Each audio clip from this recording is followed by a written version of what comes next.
Oh, good waiting. I've been up all night. Well, I haven't been up all night. I've been up like an hour. Feels like I've been up all night. But look, the sun's rising.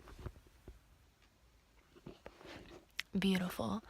I just read an article by Sid BadMocassin III, a Lakota person who seems very well grounded, and I appreciate and respect his writing. He posted an article about cultural appropriation and the Lakota tradition, particularly about sacred ceremonies and people abusing these sacred ceremonies. And in his article, he feels that unless you speak the Lakota language, have permission from a Lakota elder, I think those were really just the two requirements, or are Lakota and have your tribal card, you really shouldn't be participating in any of these ceremonies, because there's depth, and not just understanding the depth, but that they can actually be dangerous. And me looking the way I am, with the color of my skin and my cultural heritage, I'm a total mix of a lot of different cultures and ethnicities. And because of that, my family is from all over.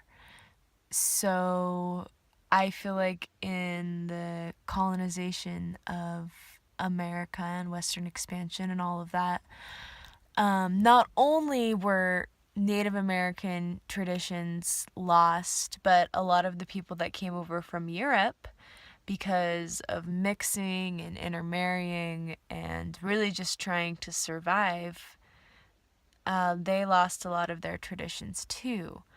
And I really respect the Lakota tradition, because I feel like they've really beautifully maintained and preserved their culture, their songs, their sacred Sundance.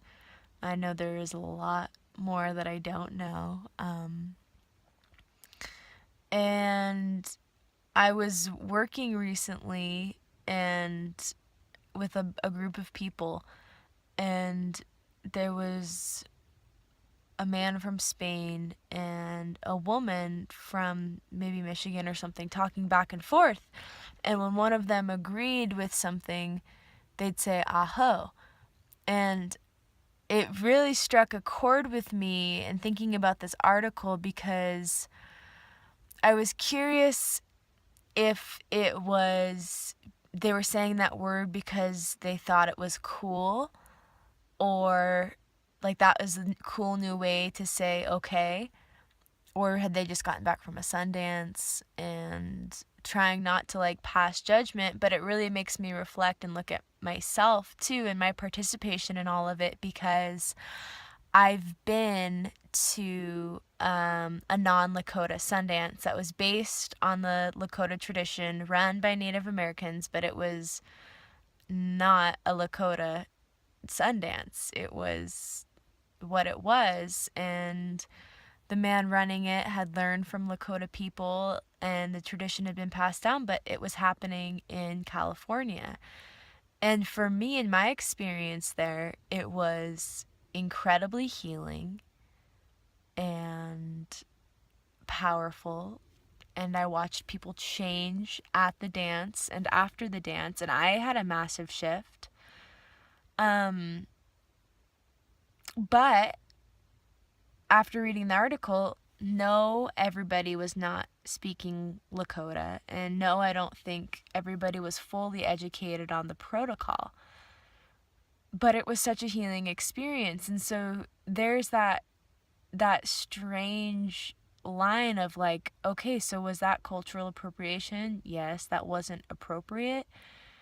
And that's really, it's hard for me to digest that, and then I'm like, well, why is that happening? And it goes back to my point of like, we're all living in this culture now, and we're all seeking a connection with God, a connection with Creator, and there's really no foundation here if you look around. I mean, well, there's the churches, but I don't go to church and feel very connected and feel a really strong connection with Creator, with God, with the people around me. It feels really rigid.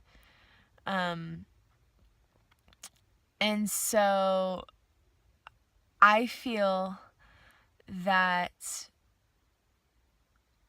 the people, like for instance, the people in California holding the Sundance, I really do feel like they have good intentions, but then hearing that it's inappropriate or cultural appropriation is hard. So I just want to find a way that we can either create new ceremonies or let go of the old ceremonies, because I think it's a human right to experience God and spirituality and have a connection. And it's also these people's right if they want to completely preserve their ceremonies. I just want to start a movement or start creating or co-creating a way that we can do it the right way and not offend a culture. And this isn't just about the Lakota, it's about ayahuasca and peyote and cacao and all. There's so many different types of ceremonies happening, and I feel like the word cultural appropriation has just been like bing, bing, bing, bing, bing as I get more involved. But what I notice the most is I usually feel like it's just a lack of education or understanding. And even in my part too, where I've probably participated in something and not understood that it was offensive what I was doing somehow, and education is key. So I think if we're getting involved in these ceremonies, we need to know. But my new thing I'm excited about is how do we create and start creating and bringing momentum to creating new types of ceremonies, because we are trailblazing a road and navigating a ship that has never been navigated before, and I want to feel connected and do it in the right way. Peace. Sunrise.